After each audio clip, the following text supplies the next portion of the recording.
De traiter le cycle de production simple en marche avant-arrière, je vais vous présenter le logiciel SewMachine basique. Donc ce qu'il faut savoir, c'est que ce logiciel, vous pouvez très bien le télécharger sur le site Schneider, l'installer et l'utiliser, car pour la version basique, c'est totalement gratuit.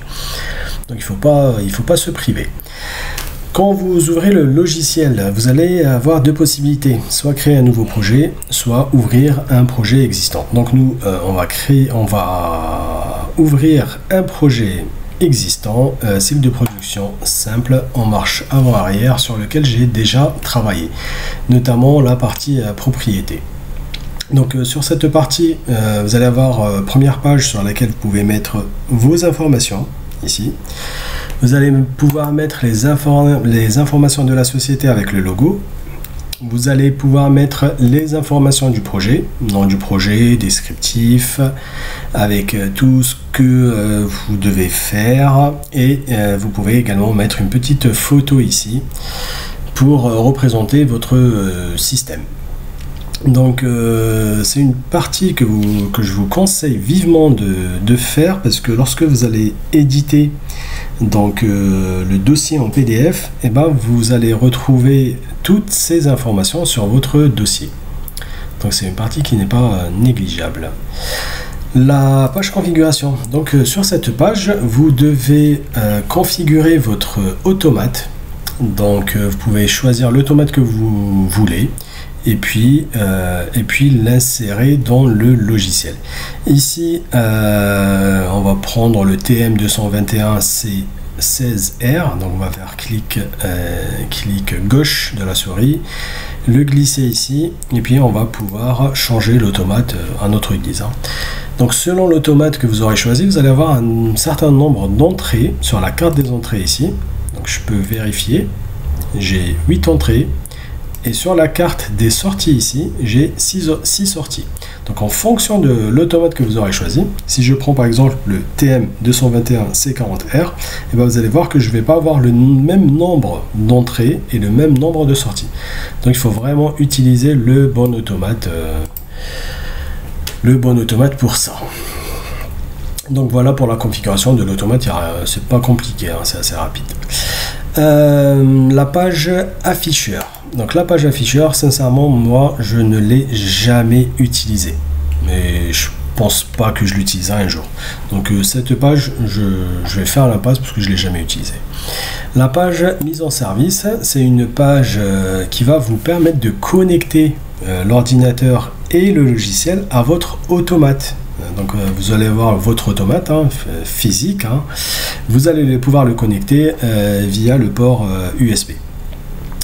Et voilà, ici on aura la connexion pour faire le lien entre le logiciel et l'automate, et ça va nous permettre à la fois d'injecter ou de transférer le programme qu'on aura créé ici vers l'automate, et également récupérer un programme qui est déjà installé sur l'automate, le récupérer et l'avoir ici sur le logiciel. Voilà, et on pourra également faire la simulation de notre programme une fois qu'on l'aura fait. Donc là, je peux lancer, ça va rien faire parce qu'en fait on n'a pas fait de programme, on n'a pas fait de programmation, donc ça va pas me donner la possibilité de faire une simulation, ce qui est tout à fait logique. Donc on va fermer et on va regarder maintenant la page programmation. Donc sur cette page, dès que vous êtes sur cette page, je vous conseille vivement de faire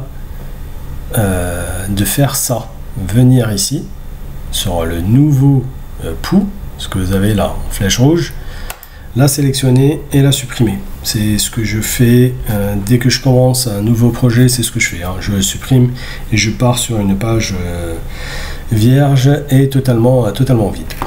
Donc ici on sera sur la tâche maître. Sur la tâche maître, on va créer un pouls GraphSet. Donc sachez et comprenez que pour réaliser un programme sur SewMachine, on doit faire 3 étapes. La première, c'est créer un pouls GraphSet. Ici, voilà, GraphSet. Ici, on aura la possibilité de créer notre GraphSet. Clic droit de la souris, ajouter une étape, ça me met l'étape initiale en double carré. Je viens ici, clic droit, hop, une deuxième étape, clic droit, une troisième étape. Je vais créer les transitions ici. Regardez bien, hein, là j'ai des transitions mais j'ai rien en dessous. Et dès que je crée une transition ici, hop, je vais ouvrir et je vais avoir ma transition 1. Donc là, pour faire la transition, vous devez cliquer ici, glisser ici jusqu'à l'étape 3 et avoir votre transition ici. Ok. Et puis là, pour boucler le graph set, je prends du 3, je me mets à 1 et je boucle le graph set ici. Transition 3. Donc pour avoir un programme, vous avez trois choses à faire. Le premier, c'est créer un pool graph set, ce qu'on vient de faire. Le deuxième, c'est les transitions. C'est programmer, paramétrer les transitions ici à chaque fois. Donc ça, c'est une partie qu'il faudra faire. Et également programmer les sorties. Donc pour programmer les sorties, on va se mettre sur tâche mettre ici et rajouter un pouls ici. Je rajoute un pouls et j'aurai le run 0 et je peux rajouter des runs ici hein, en mettant là 2, 3, etc. en fonction des sorties que j'aurai. On verra ça sur une prochaine vidéo.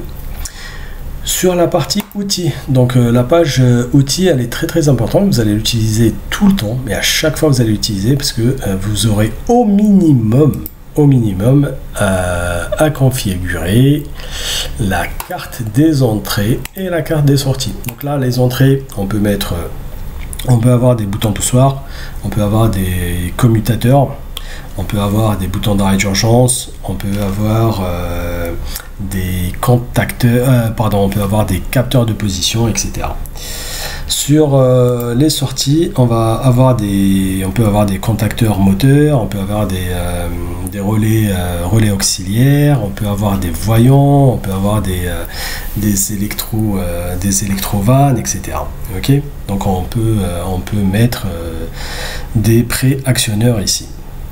Donc et puis là faire un petit commentaire de ce qu'on aura à mettre. Donc voilà pour la carte des entrées, voilà pour la carte des sorties, outils, tâches et les différentes pages. Je vous ai dit, vous allez voir propriété, configuration, c'est important, hein, configurer le bon. Programmation, ça c'est tout ce qui est programmation, tâches et outils. Hein.